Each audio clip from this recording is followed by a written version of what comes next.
با شعبه وزارت کارهای داخله در ناحیه قبادیان عریضه زن 59 ساله ساکن ناحیه مذکور وارد گردیده است که 15 اپریل سال 2023 شخصان نامعلوم با روی پنهانی از کارت ملی سپیتامین بانک 4780 سامانیش را دزدیده از جای حادثه غیب زدند.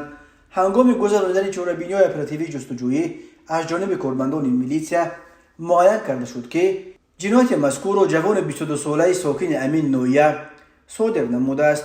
این چنین ضمن برگزار نمودن چاره‌بینی‌های اپراتیوی جستجویی از جانب کارمندان میلیسیا مرد 42 ساله ساکن شهر ترسونزاده با گمان صادر نمودن جنایت دزدی دستگیر کرده شد. نام برده 18 اپریل سال 2023 هنگام در نزد بازار میرگان شهر دوشنبه قرار داشتنش بالای پنهانی از داخل автомاشین تمغه اوپل استرا که به مرد 33 ساله ساکن پایتخت تعلق دارد 800 دانه تخم بدانه، 42 عدد بسته گوشت بدانه و یک عدد تلویزیون پلازماوی مخصوص автомاشین را دزدیده از جای حادثه غیب زده است.